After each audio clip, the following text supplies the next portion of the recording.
ஒரு வீட்டில் வருஷத்தில் ஒரு முறையோ அல்லது ஒரு 3 வருஷத்துக்கு ஒருக்காவோ இல்லது 7 வருஷத்துக்கு ஒருக்காவோ படாத கஷ்டங்கள் ஏதாவது இருந்துச்சுன்னா ஒரு கணபதி ஹோமம் ஒன்று பண்ணுறோம். அந்த கணபதி ஹோமம் பண்ணுனா அந்த வீட்டில் இருக்கக்கூடிய துஷ்ட பீடைகள் எல்லாம் நம்மளை விட்டு போயிடும் அப்படின்னு நினச்சி அது கலசமெல்லாம் வச்சு ஆவாகனம் பண்ணி பூஜை ஹோமமெல்லாம் பண்ணி அதை தீர்த்தத்தை எடுத்து தெளிச்சு விடும்போது வினையை தீர்க்கக்கூடியவர் விநாயகர். அந்த கணபதி ஹோமத்தை பண்ணும்போது ரொம்ப சிறப்பாக இருக்குங்கிறது அந்த காலத்திலேயே ஒரு அற்புதமான ஒரு விஷயம். அப்போது இது எல்லாம் அந்த காலத்தில் வறுமையில் காசே இல்லைன்னா எப்படி இதெல்லாம் பாமர மக்கள் ஹோமம் பண்ணுவாங்க அப்படின்னு அந்த காலத்தில் நிறைய பேர் இதை செய்யாமல் விட்டுட்டாங்க. அப்போ இந்த ஹோமத்தை செஞ்சாகணுமே, அதுக்கு என்ன வழிகள் அப்படின்னு பார்த்தா, அந்த காலத்தில் ஆண்கள் எல்லாமே யாகம் நடத்தி பூஜை பண்ணி ஆன்மீகத்தை வளர்த்தி நல்லா கொண்டு வந்தாங்க. ஆனால் அதுக்கு மேலே பெண்களும் யாகம் நடத்தினாங்க. எப்படின்னு உங்களுக்கு தெரியுமா? பெண்கள் தினமும் யாகம் நடத்தினாங்க, ஹோமம் பண்ணினாங்க. அந்த ரகசியம் உங்களுக்கு தெரியுமா? அதனால தான் சக்தி இல்லாமல் சிவநிலையில் வந்தது காரணமே. சக்தி தான் முன்னாடி, சக்தி செய்யாத வேலை எதுவுமே இல்லை.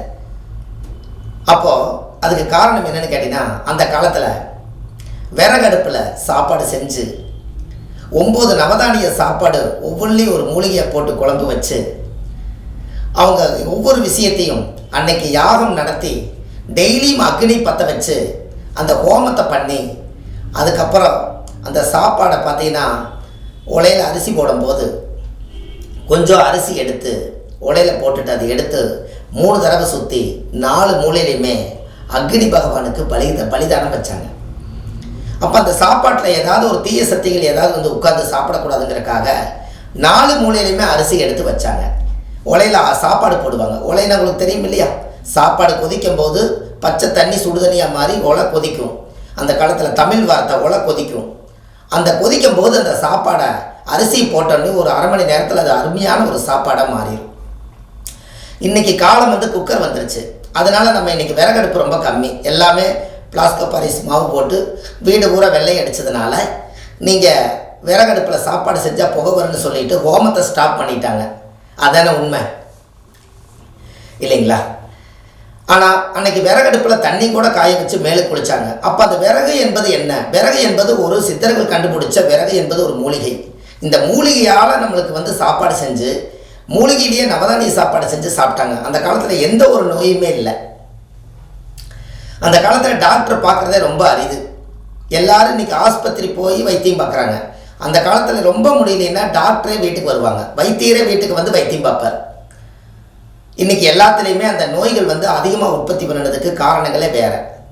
ஆனால் அன்றைக்கி நோய் இல்லாமல் நிம்மதியும் சந்தோஷத்தோடு வாழ்ந்ததே விறகடுப்பில் ஹோமம் பண்ணி அவங்க அக்னி பற்ற வைப்பாங்க. பார்த்துருக்கீங்களா? காலையில் எந்திரிச்சு நீங்களும் இது செய்யுங்க. காலையில் எந்திரிச்சு நம்ம சாப்பாடு செஞ்சு நேற்றுக்கு சாப்பாடு செஞ்சுட்டு நேற்றுக்கு நான்வெஜ் செஞ்சுட்டு நாம் அப்படியே அடுப்பில் மறுபடியும் சைவ சாப்பாடு பண்ணுறோம், மறுபடியும் நம்ம அசைவ சாப்பாடு பண்ணுறோம், அசைவமான குழம்பு வைக்கிறோம். எல்லாமே எதையுமே சுத்தப்படுத்தாமல் செய்கிறோம். இனிமேல் நீங்கள் உங்கள் வாழ்க்கையில் மிகப்பெரிய அளவுக்கு ஒரு நல்ல நிலைமைக்கு நீங்கள் உடம்புல நோய் இல்லாமல் நீங்கள் வாழணும்னா தினம் தினம் நீங்கள் சாப்பாடு செய்து முடிச்சுட்டு கேஸ் அடுப்பாக இருந்தாலும் பரவாயில்ல, ஒரு துணி எடுத்து தண்ணியில் நினச்சி அந்த அடுப்பை பூரா கம்ப்ளீட்டாக நீங்கள் சுத்தப்படுத்தி அது வடிஞ்சு விழுந்ததெல்லாம் அப்படியே இருக்கும், அது எல்லாமே சுத்தப்படுத்தி ஒரு பச்சை தண்ணியை தொளித்து ஒரு நீராஞ்சனமாட பண்ணிவிட்டு ஒரு திருநூறு ஒரு சந்தனம் குங்குமம் இந்த அடுப்புக்கு நீங்கள் பொட்டு சந்தனம் வச்சு காலையில் ஹோமம் பண்ணும்போது ஒரு சூடத்தை பருத்தி அந்த சூடத்தில் இருந்து நீங்கள் எடுத்து அக்னியை கேசடுப்பவே நீங்கள் பற்ற வச்சு நீங்கள் கொண்டு வாங்க. நீங்கள் இந்த இதில் அடித்து கொண்டு வரது இல்லாமல் நீங்கள் ஒரு சூடம் பருத்தி வைங்க. சூடம் பருத்தி அதிலிருந்து நீங்கள் முதல் அக்னி பற்ற வைங்க. அப்போ அக்னி பற்ற வைக்கும் போதே ஹோமம் தயாராகிடுச்சுன்னு அர்த்தம். அதுலேருந்து நெருப்பு வந்தாலும் அது உங்களுடைய மூலிகையாக நீங்கள் நினச்சிக்கலாம். அப்போது டெய்லியும் சூடத்தில் பற்ற வைக்கலினாலும் கூட அடுப்புக்கு டெய்லியுமே கற்பூரத்தை காமிங்க, சூடம் காமிங்க. சூடத்தை பற்ற வச்சு கற்பூரத்தை காமிச்சிட்டு அதுக்கப்புறம் நீங்கள் கேஸ் அடுப்பை நீங்கள் ஸ்டார்ட் பண்ணி அதுக்கப்புறம் நீங்கள் சாப்பாடு செய்யுங்க. எந்த சாப்பாடு நீங்கள் செய்தாலும் ஒரு தட்டு வச்சுருங்க.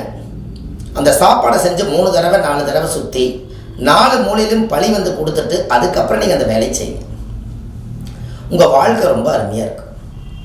ஏன்னா உணவு ரொம்ப முக்கியம் அல்லவா. அந்த காலத்தில் ஆதி காலத்தில் விறகடுப்பில் சாப்பாடு செய்தாங்களே, நாம் அது எவ்வளோ பெரிய சந்தோஷமாக நம்ம சாப்பிட்டோம், எவ்வளோ ருசியாக இருந்தது. அன்றைக்கி ஒரு மூலிகை இல்லை, அதாவது வந்து அன்றைக்கி மருந்து இல்லாத காய்கறிகள், அதை இதையும் போட்டு முன்னோர்கள் வந்து குழம்பு வச்சு ஊற்றுவாங்க. அதை ஆனந்தமாக சாப்பிட்டு ஆனந்தமாக தூங்குவாங்க. எந்த ஒரு பிரச்சனையுமே வரல. இதுதான் ஆதிகால பரிகாரம். அந்த காலத்தில் அடுப்புக்கு பூஜை பண்ணுவாங்க. உங்களுக்கு ஒன்று தெரியுமா, ஒரு வீட்டில் அக்னி ஹோமம் பண்ணுறதா இருந்தால், கணபதி ஹோமம் பண்ணுறதா இருந்தால், நீங்கள் கணபதி ஹோமத்துக்கு முதல்ல ஹோமம் பற்ற வைக்காதுக்கு முன்னாடி அவங்க என்ன பண்ணுறாங்க, ஃபஸ்ட்டு அடுப்புக்கு வந்து ஒரு நீராஞ்சனை சுற்றி 3 தடவை சுற்றி பிரபஞ்சத்தை கொடுத்துட்றாங்க. அதுக்கப்புறம் திருநூறு, அதுக்கப்புறம் சந்தனம், அதுக்கப்புறம் குங்குமம், இதெல்லாமே போட்டு அதுக்கப்புறம் சூடத்தை பற்ற வச்சு அதில் 4 விறகு வச்சு அந்த சூடத்துக்கு பற்ற வச்சு அதுக்கப்புறம் விறகு எரிஞ்சு அதுக்கப்புறம் தான் ஹோமங்கள் எல்லாம் போட்டு மூலிகை வாசனை திரவியம் மூலிகை எல்லாம் போட்டு ஹோமம் பண்ணி அதுக்கப்புறம் அந்த அக்னி பகவானுக்கு வந்து சாப்பாடு பலி கொடுக்கணுமே, அதுவும் கேட்குமேனு சொல்லி அதுக்குள்ள ஒரு ஸ்வீட் வச்சு பூர்ணாகதி எல்லாம் பண்ணி அதுக்கப்புறம் சாப்பாடு பொங்கல் எண்ணெய் எடுத்து 4 மூலையிலையும் 8 மூலையிலையுமே அக்னி பகவானுக்கு பலிதானங்கள் பண்ணி அதுக்கப்புறம் தான் அந்த பவரை கொண்டு போய் சாமி கிட்ட செலுத்துகிறாங்க. அதுக்கப்புறம் தான் தீர்த்தத்துக்கு கலசத்துக்கெல்லாம் வந்து பவர் ஊட்டுறாங்க. இதான நியாயம். அப்போ அப்படி இருக்கும்போது தினம் தினம் முன்னோர்கள் அந்த காலத்தில் பெண்கள் எல்லாருமே ஹோமம் பண்ணாங்க, எல்லாரும் யாகம் நடத்தினாங்க. யாருமே யாகம் நடத்தாதவங்க ஆதி காலத்தில் யாருமே இல்லை. கண்டிப்பாக இனிமேல் வந்து ஒரு யாகம் நடத்துணுன்னா கேஸடுப்பாக நீங்கள் அதை நினைக்காதீங்க. அதையும் நீங்கள் வந்து காலையில் எழுந்திரிச்சு சுத்தமாக நீங்கள் தொடச்சி பொட்டு சந்தனம் வச்சு ஒரு கற்பூரம் காமிச்சு நீங்கள் சாப்பாடு செய்யுங்க. அந்த சாப்பாடை கொஞ்சம் பலி கொடுத்துட்டு வாங்க. தினம் தினம் நீங்கள் இதை செய்யுங்க. உங்கள் வாழ்க்கை ரொம்ப பிரமாதமாக இருக்கும்.